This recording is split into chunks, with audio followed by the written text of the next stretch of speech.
What's up, guys? This is XNO's TV, and today I'm going to break down the Steelers draft class and give you my opinion on the picks that they made. I know most people are pretty split on the players that were selected. You either love it or you hate it. I know one thing's clear is that when the Steelers went into this draft, they had one thing in mind, and that was to fix this run game. So literally every single pick they made, at least all the way up to the 4th, 5th round, was to improve their ability to rush the football. Now, I want to go over each pick, give you my opinion, but then I also want to break down why the Steelers were struggling so much in running the football. Was it a personnel issue? Was it a schematic issue? Or was it a little bit of everything? And then we can talk about how these players can impact this Steelers offense, whether it's in the future or immediately. But first, let's take a look at the players that they selected. All right, so first up, the Steelers took Najee Harris, the running back from Alabama. And I think this was expected. If he was going to be there at 24, the Steelers were going to pull the trigger on him. They were gushing over this guy during the pro day circuit, and all the media was kind of saying, like, hey, the Steelers want a running back. They want Najee Harris first. If he's not there, they're taking Travis Etienne. And I totally get that. I know they got some criticism because people don't like taking running backs in the first round, but this guy is special. And you have to ask yourself, would you take Derrick Henry in the first round? Would you take Christian McCaffrey in the first round? Because I think he can be that type of player. When you have an offense who literally can't run the ball for anything, like they can't do it because of numerous issues, whether it's offensive line, coaching, running back, like just go out and get the best player. And I think Najee Harris was the best player on the board to fix your run game. And like I said, the goal was fixing the run game. I don't think an offensive tackle would have made a huge difference. I think this guy does. So I love the pick. And if you hate it, that's cool, but just give him a chance. Let's see how he does his rookie season. Let's see how this run game improves before you bash the pick just because, it's a running back in the first round. All right, so next up, the Steelers took Pat Freiermuth, the tight end from Penn State, and I'll be honest with you, I love this pick. I came out with a mock draft like a month before the draft, and I said the Steelers should take Freiermuth in the first round. Now, I got a lot of hate for that, and the reason I said that was because, I didn't think Najee Harris would make it to 24, and I didn't expect Freiermuth to fall all the way to 55. Well, you end up getting the best running back in the draft and the best tight end in the draft. And that's right, he is the best tight end because Kyle Pitts is not a tight end, and people keep saying he is, and it's driving me insane. He's like 6'6", 225 pounds. That's Chase Claypool. That's not a tight end, okay? Freiermuth is 6'5", 260 pounds, okay? And you can line him up in line, and he can be an effective blocker, red zone target, first down grinder, chain mover, all these things, okay? It's so important to have a tight end who can do both, right? Who can line up in line and catch passes. That was him right there beating Devin Bush, by the way. When you have a tight end who can do both, you're more versatile, and it's harder for defenses to realize what you're doing. We used to have a guy like that in Vance McDonald before he kind of fell off with age and injuries. And then last year, you saw what happened. Every time we were passing the ball, we had Eric Ebron out there because he can't run block. Or if we were running the football, we put Vance McDonald out there. And it just kind of tips, like I said, just tips your hand a little bit. It shows the defense your cards, and they know what to expect. But when you have a tight end who can do both, then it's a little bit more tricky to really find out, like, hey, what are they doing here, right? And he's effective at both. And I love him as a player. I thought for sure he was a early second round pick, but because of injuries his senior year and the fact that his quarterback at Penn State was atrocious, that hurt his draft stock a little bit. And I'm happy it did because the Steelers, like I said, they get the best running back in the draft, they get the best tight end in the draft, and I couldn't be happier. All right, so next up in the third round, the Steelers take Kendrick Green, the center from Illinois.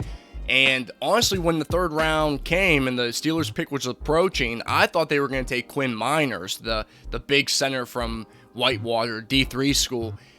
And when they didn't take him, they took Kendrick Green instead. It told me a lot about Matt Canada and the scheme that he's planning to implement, right? Which is probably more inside, outside zone heavy concepts that depend on a super mobile, athletic center and offensive lineman, right? So that's why I think they did it. Plus, I mean, the guy literally, like, is Marquise Pouncey. So I don't think you could go wrong with that. They expect this guy to be a day one starter. They don't want to start BJ Finney. They don't want to start JC Hassenauer. He's going to have to compete. Nothing's given to you, but I'm really hoping to see this guy day one on the starting line. I think he can be an unbelievable player and really help this team out, not just this year, but in the future. All right, so the last pick the Steelers had on the offense side of the ball was Dan Moore Jr., offensive tackle from Texas A&M. He's 6'6" and big as hell.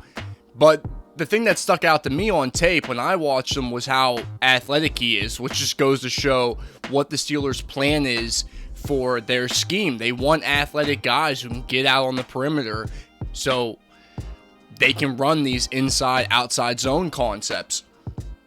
And Dan Moore, he's just for depth, and usually that's what you get when you're picking in the fourth round and later. But the Steelers in particular love taking these big project offensive linemen and then molding them into whatever they want them to be, right? It's happened for years now. For the past 10 years, I can name, multiple players that they've taken third round or later who, some of them work out, some of them don't. But Chuks Okorafor was one. Zach Banner was a fourth-round pick.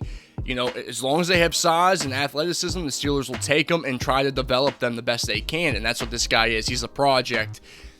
But definitely needed depth. And, he shined at the Senior Bowl. He looked really good.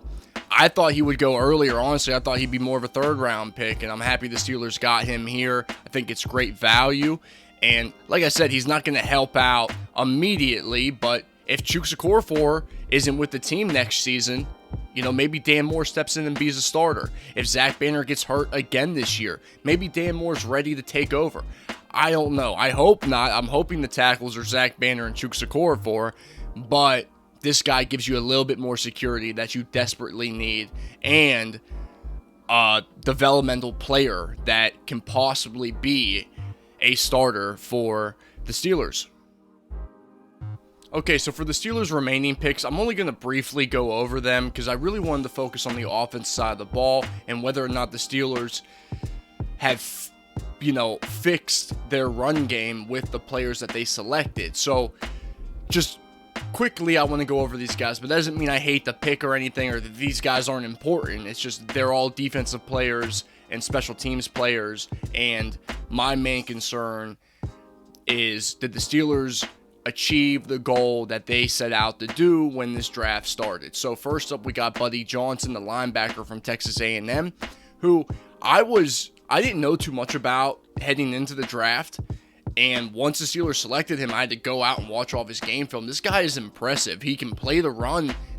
He reminds me a lot like Vince Williams, but he's very athletic and able to draw it back and get into his zones and make plays on the football, plays that I wouldn't expect a thumper to make, but he certainly can.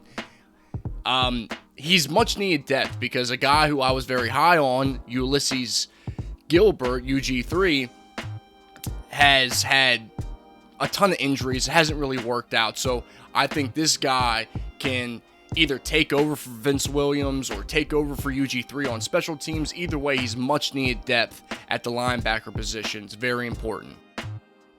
All right, so next up is Isaiah Loudermilk, defensive end from Wisconsin. This was my least favorite pick because of, not because I hate the player, but because of what the Steelers gave up to move up and draft this guy. Now, the good news is he's a massive human being. He's like 6'8", 300 and something pounds. he looks like Calais Campbell out there. He just doesn't offer a ton of upside as a pass rusher. He's not going to get a ton of sacks, but they said the same thing about Cam Hayward, and Cam Hayward turned out great. Obviously, Cam Hayward is a first-round pick. There's a big difference, but I think this guy is going to be the future once Cam Hayward retires or whatever happens. Hopefully retires from being a Pittsburgh Steeler. Like I said, he's there to plug up gaps and stop the run game. And when you're in the AFC North and you play against teams who can rush the ball better than anybody else in the NFL, it's very important to have depth like him. So, good pick. All right, so next up, the Steelers get an absolute steal in the 6th round with Quincy Roche, the outside linebacker from Miami. I love this pick. You needed depth at the outside linebacker position. You can't just walk into the season with TJ Watt and Alex Highsmith and nobody there behind those players to take snaps. So I think Quincy has an extremely high upside, especially for a 6th-round pick. I thought this guy would go in the 3rd, 4th round, and for him to fall that far and the Steelers to take him, it's very exciting. Basically, he's a pure speed rusher, but he has toughness as well. I saw him at the Senior Bowl, and he beat up on some really good offensive linemen. I'm really excited to see him develop and for him to play a ton of special teams his rookie season. I think this guy can be, I think he could develop into a devastating pass rusher, but I think where he's going to make most of his money is on special teams for the Steelers. It's very exciting. I love the pick, Quincy Roche. All right, so the last defensive pick the Steelers took in the draft was Trey Norwood, the safety/nickel corner from Oklahoma.